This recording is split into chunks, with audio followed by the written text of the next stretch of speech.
As I was sitting at that intersection waiting to turn right onto Main, gunfire erupted like right over my head. Yep, EMS here now. He's got a GSW to the head. Hold on. Need EMS for GSW to the head. Yes, EMS right now. Today, unfortunately, is a sad day within our city. We lost 4 children of God today, one of whom was one of my closest friends. Scary, sad, confused. To the survivors and the families, our entire city is here to wrap our arms around you. Dozens of law enforcement officers responding this morning at 8:30 when shooting erupted inside the old National Bank building here next to Slugger Field. We're in the 300 block of East Main Street. It was a typical Monday morning until this gunfire erupted the day after Easter, and officers immediately rushed to the scene, ready to sacrifice their lives, and one officer is clinging to life tonight as we speak, 26-year-old Nicholas Wilt. Those officers were here in about 3 minutes. They no doubt saved lives with their heroic actions here today. And you heard Governor Beshear just a moment ago, emotional, saying that he lost one of his closest friends in this mass shooting. He also got emotional when he was thanking those first responders who showed up and put their lives on the line. And I want to thank them and all our other law enforcement officers for responding and doing their best to try to save some of my friends and many others. It was just, very tough to watch so many public officials break down because this just hits so close to home for so many people across our city today. There is a heaviness that you can feel out here on Main Street this evening. This city is mourning. This city is grieving this evening. Yeah, and the 4 people inside that bank who were killed, the gunman's family wondering how this happened. How did Connor Sturgeon, the 25-year-old, do this morning? Why did he do this? And then also those victims who are still in the hospital, 3 of them in critical condition. Our Stefan Johnson has been at U of L Hospital to give us the latest, and he joins us again on what's happening there tonight. Stefan.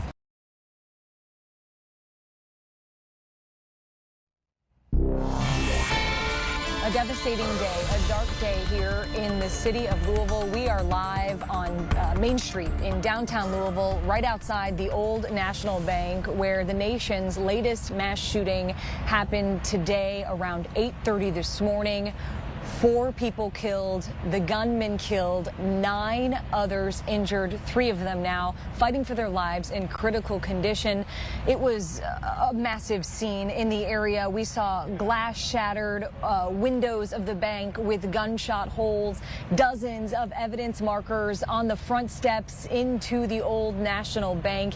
It is a day that our city will remember forever in the most painful of ways. And as you talked about, we're coming up on Derby. We're coming up on Thunder. We just come off a beautiful Easter weekend for so many families in the Louisville area, and this just leaves a pit in the stomach of all Louisvillians and all people across the country when that gunman walked into the bank and killed 4 people today before his life was ended in a gunfight with police. Let's take a look at the names, and we also got pictures now of the victims inside that bank. 63-year-old Tommy Elliott, a bank executive, along with 64-year-old Jim Tutt, and 40-year-old Joshua Barrick, 45-year-old Juliana Farmer. And let's not forget those 3 battling for their lives right now, including that 26-year-old brand new LMPD officer, Nicholas Wilt, who was shot in the head, had brain surgery, is in critical condition. And we heard from Jason Smith at U of L Hospital, the next 24 hours will be so important in his recovery. So we hope it is a good day for him. And let's not forget those 2 others in critical condition as well. Hayden. A very hard day for our city, a very hard day for our Commonwealth of Kentucky. Feels like we've been going through a lot over the last few years. Of course, the pandemic, the Breonna Taylor protests here in Louisville, the Western Kentucky tornadoes, the Eastern Kentucky flooding, more tornadoes across the state this year, just over the last couple of weeks. And for the governor, this really hits home. This was personal to him. He says that one of his closest friends was killed in this shooting. Let's listen in to something that he had to say earlier today. Today is a tragic day in Louisville and for the entire Commonwealth of Kentucky. Acts of violence like this hurt. They tear at the fabric of who we are, at our society, at our state, at our country, and this city. And it brought tears to the eyes of the governor as he talked about Tommy Elliott, a bank executive who helped the governor in his law career get it started, helped him get into politics and become governor. In fact, there was some fundraising that went on inside that bank for Governor Beshear. So many are touched by what happened here today. Dalton Godby has been here all day long, covering this from every angle outside the bank in this taped off area. Dalton, what's the latest? Now on WDRB News. Nearly 3 years ago, thousands of people filled the streets of Louisville demanding justice. The LMPD killing of Breonna Taylor sparked a federal investigation. The people of Louisville are demanding that we take action. Unlawful stops, invalid search warrants, discrimination.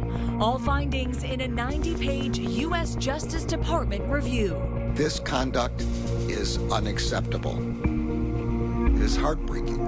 The federal government wants to see major changes within LMPD and Metro government. The 36 steps to fix the problems and turn LMPD around. Today marks a new day and a new chapter for the people of Louisville. A scathing review of LMPD and Metro government. The U.S. Department of Justice found the department committed crimes like throwing drinks at pedestrians, assaulting citizens with disabilities, and racial disparities in arrests and traffic stops. And there are 36 changes recommended, including improvements related to use of force policies, traffic stop documentation, and search warrant procedures. Early estimates in a 2021 report to the Metro Council said it could cost $8 to $10 million a year to reform LMPD. And the Department of Justice wasn't looking just at what happened to Breonna Taylor. Instead, the DOJ is looking at LMPD's conduct years into the past. WDRB's Travis Ragsdale takes us back to how we got here.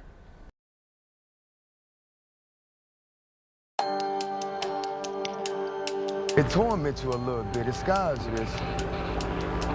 I'm scared of the rain now. There was at least one EF1 tornado that hit our city yesterday in the Newburgh area. Broken poles, downed wires, broken trees. It lasted maybe a minute. It was just went from not raining to pouring to the wind, and then it was all gone. We have had a rough spring. It's hurtful, and my heart and soul and prayers go out to the families that have been through this, that's going through this, and my heart and soul goes out to the man that lost his life. A Louisville family sits heartbroken tonight. A young man died in yesterday's storm. And we now know his name, Billy Corum, 30 years old. The coroner's office says Corum was out walking his dog last night when strong winds caused a large tree to fall right on him. It happened in the South End off Woodchat Way in Valley Station.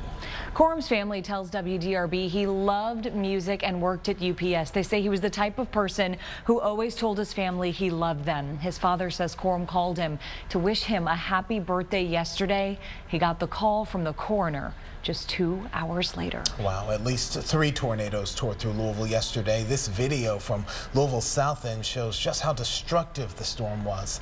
This apartment complex took a direct hit. Now as many as 50 people are out of a home. We do have team coverage across our area today. WDRB's Dalton Godby is in Cordon, Indiana, but let's go first to WDRB's Christy Batista at that apartment complex near Pleasure Ridge Park. Christy? A memorial wraps around the bank where a lone gunman killed 5 people yesterday. And it's all to honor these victims: Josh Barrick, Jim Tutt, Tommy Elliott, Juliana Farmer, and Deanna Eckert. Each one went to work at Old National Bank on Monday, not knowing it would be their last day. We work, it's on 8th Street, and of course we heard what was going down and what was happening, and just devastated. I mean, I literally didn't have words, paused and cried. It was just overwhelming. It says a lot about a community when we can come together in the face of such darkness and show that light still exists. Not only does it still exist, but light trumps the darkness. And that's an important message that I want to give my kids.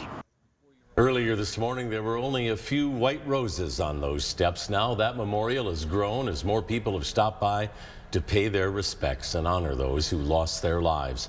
Rows of steps are now filled with roses, white crosses, and lilies. Behind the tape, still wrapped around that crime scene at that building. Of those hospitalized following yesterday's violence were 3 LMPD officers. 2 of them were shot while responding to the scene. WDRB's Dalton Godby updates their status and shares why many are calling them heroes today. Thanks for staying with us at 6 o'clock. Take a look at this map. The red and purple markers show the area of the United States under air quality alerts right now because of all that smoke from the Canadian wildfires. We are seeing, or up in Canada, they're seeing the worst fire season on record with more than 250 of them burning out of control. One of the locations under the code red alert includes Chicago. In fact, it had the worst air quality alert in the world last night. Here in Louisville, visibility down to 2 miles. You can see the haze. WDRB's Christy Batista tells us what doctors are recommending. Christy? Well, guys, you can see the haze behind me. We are across the river in Clarksville, Indiana right now. Another air quality alert has been issued because the air quality currently is unhealthy. Flights weren't able to take off today from Bowman Field because of the smoke and haze as well. There has also been that air quality alert issued for the entire state of Kentucky. That will be in place until at least midnight. But Rick, could possible storms in the forecast help with this haze? I think they actually will help, but that will lead to what's referred to as dirty rain. So the thunderstorms can actually take some of the soot and the ash from the atmosphere, bring it down to the surface, and kind of leave a thin film coating on your car, your house, or some outdoor patio furniture. More than 60 cases of possible misconduct by Metro Police are now available to the public. WDRB Stefan Johnson sharing the new tools city officials are using to provide the information and also, Stefan, the transparency. Right, guys. In March, the Department of Justice released the results of an investigation into the Metro Police Department. Well, today the city launched a new website that will give the public, all of you, access to 60 cases involving alleged misconduct. The mayor says there's also video of the incidents that will be available in the next 60 days. All right, Stefan, thank you. The cases highlighted on the website fall into 8 main categories. Cases involving police officers' use of force, examining search warrants, and the evidence used to get them. How officers executed those warrants during knock-in-and-outs cases. Street enforcement involving traffic stops and other roadside encounters. Discrimination cases. First Amendment challenges involving protests and instances where rights may have been violated. Violations of the Americans with Disabilities Act, often focused on interactions with people with mental health issues, and sexual assault and domestic violence cases. LMPD will take a second look at more than 24 cases listed on the DOJ's report. 21 cases received administrative reviews by supervisors but were not formally investigated. Mayor Greenberg says LMPD's interim chief will re-review these cases. 12 cases were not reviewed at all, and the chief will decide if further investigation or discipline is called for. About half of the cases in the DOJ report cannot be reopened or revisited due to legal limitations. The city of Louisville will pay $375,000 to settle a lawsuit with the black teenager in this LMPD traffic stop. Mama, they taking me out the vehicle. Out the car. Do you have any drugs? Ones on your... Tayon Lee was stopped back in 2018 for making a wide right turn. Police pulled him out of his car. They cuffed him, held him on the side of the road for more than 20 minutes, and had a canine search his car for drugs. A federal court ruled the officers broke the law, violating the driver's constitutional rights. Lee previously told us this lawsuit was worth the fight. Justice was served, and now all the young black men who live in the West End and now and even in Indiana, you can fight for your rights, and it may take some time, but justice will be served. That traffic stop was widely condemned after the footage went viral online. It led to mandated retraining of the entire police force and an LMPD policy change for when officers could pull someone out of their vehicle. It was also part of the pattern of LMPD misconduct that was mentioned in that recent Department of Justice report. The city disbanded the 9th Mobile Division, the team responsible for the stop, and several other controversial traffic stops and arrests.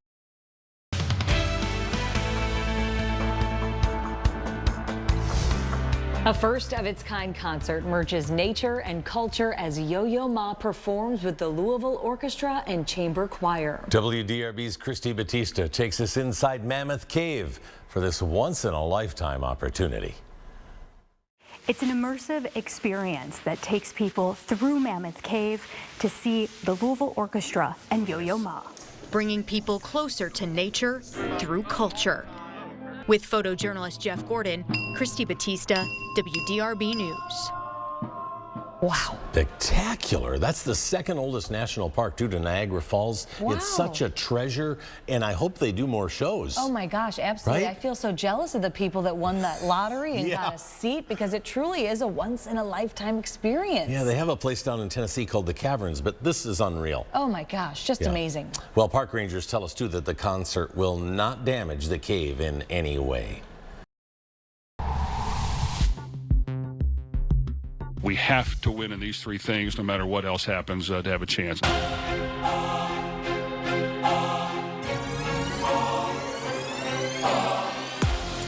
That is playing harder than the other team. Faster, Jake. You got to play tougher than the other team.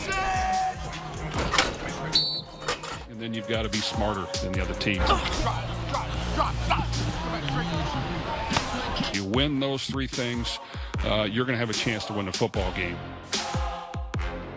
College football season is here, and tonight the Louisville Cardinals take the national spotlight against Georgia Tech down in Atlanta. Head coach Jeff Brohm will make his debut with a team that is favored to win by 7.5 points. Now, moments ago, the team took that walk into the Falcons Stadium, Mercedes-Benz Stadium.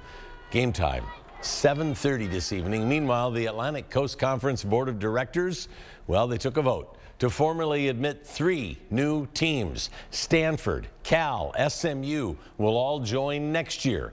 The latest additions make the ACC the latest power conference to grow its membership by grabbing some teams from out west. Louisville Athletic Director Josh Hurd supports the vote. WDRB's Rick Bozich live in Atlanta with a little more on this decision and tonight's big game as well. Yeah, thanks, Scott. We're here at Mercedes-Benz Stadium, downtown Atlanta, with Josh Hurd, Louisville Athletic Director. I've known Jeff Brohm for over 30 years, so I know what he's all about. You brought him home to be the coach from Purdue about 9 months ago. What has most impressed you since you've had Jeff at Louisville? Oh, I could go through a long list. Speaking at football and him as a football coach, I think it's just his ability to manage a program, to really run a program. I think people oftentimes don't realize how much goes into running an entire sport program. He's doing so much more than coaching, and he just understands all the things that you need to put into this to be successful. We've talked about season ticket sales are up, expecting a nice crowd here tonight. Have you definitely sensed that from the fan base that they've responded to his return? Oh, there's so much energy around the program, around the athletic department as a whole, around the university, quite frankly. And I think a lot of that has to do with Jeff and the excitement around the football program. And, I think I've mentioned it before, season tickets we're approaching 37,000. That doesn't include students. So you put the students in there, and we're getting close to 40,000 season tickets. Even next Thursday, the excitement around a Thursday night game against Murray State is it's there. And especially tonight, just walking around Atlanta here, we have a lot of fans here, and they're excited for 7:30 tonight. This isn't the only news of the day. Obviously, as Scott mentioned, ACC voted to expand. Cal, Stanford, and SMU coming in. Louisville was behind the move. How does Louisville and the ACC benefit from this? Yeah, I think this is a transformational step for the ACC, for the conference, and I've got to just say thank you and congratulations to Commissioner Phillips. He put a lot of time and effort into, as he would say, bringing opportunities to the presidents to see whether or not they wanted to move forward with them. And we finally got there today amongst the presidents. And, you know, from a Louisville standpoint, athletically, you know, you add Cal, you add Stanford, you add SMU, all really good programs. Stanford, that athletic program speaks for itself. Right. And for our volleyball team, for our women's basketball team, for our, you know, I could go through all of them, baseball, field hockey. You know, Stanford's competing for national championships, swimming and diving in those sports, and we get to compete against them now on a regular basis. You know, I'm an athletic director, so I'm not going to touch on the academic side of the house. But you know, you've got two of the premier institutions, as I say, not in the country, in the world, in Cal and Stanford. And for us to, as I say, live in the same neighborhood as those institutions, all it's going to do is help the University of Louisville. Yeah, for a while, it wasn't sure that it was going to go through, and it changed. What changed in the last week? You know, this thing has been fluid as far as the proposals and what it looks like, and the financials behind it, and the commitments as far as you know, travel, all those things, all the things that all the articles have been written about of, you know, does this make sense, does it not? You know, it was just a matter of finding that sweet spot where it made sense for everybody, and we got there this morning. All right, we know you've got a busy night ahead. 7:30, the Cards against Georgia Tech in the season opener. We'll have coverage here at WDRB and at WDRB.com. Thanks, Josh. Thanks, Ray. Yeah. Great pre-game news for the Cards and the ACC Conference with that expansion. Meanwhile, the Indiana Hoosiers in the growing Big Ten are ready to take the gridiron against Ohio State. At 6:30, we'll give you an inside look from Bloomington, where fans are geared up, hoping for a huge upset in tomorrow's game. Louisville's Jack Harlow must have traveled first class through the night. He's apparently in town today visiting JCPS schools. Oh, that's fun. The hip-hop star's new album, Jackman, debuts at midnight, and we sent WDRB's Dalton Godby way out to see what's poppin'. We searched and we searched, but we could not find Jack Harlow. However, we got the next best thing. That is his signature on some Nikes. Being like a celebrity that he is, he doesn't have to come out of his day to take time to see 7th graders, so I feel like that was nice to him. Our mission to find the Louisville legend fell short. But as he says, everybody knows Jack, but they don't know Jack, man. You guys gonna stay up till midnight to listen to the album drop? I'm not. I'm probably not. Middle school starts pretty early. Yeah. I love it. I love the honesty. And it's just so nice for him to take the time to go and do that. Look how excited those kids were. Yeah, and he schooled our reporter. Dalton couldn't find him, so he was with hundreds and hundreds of kids. But yeah, he sneaked around. Yeah, it's pretty smart. I like that he really kind of keeps his roots in Louisville. Yeah. I mean, it really feels like that's important to him, which is cool. I would say going forward here, we'll watch for rain during the overnight hours. Some showers could affect the Great Balloon rush hour race, but I like where we stand for the glow tomorrow evening. All right, thanks for joining us. Good night.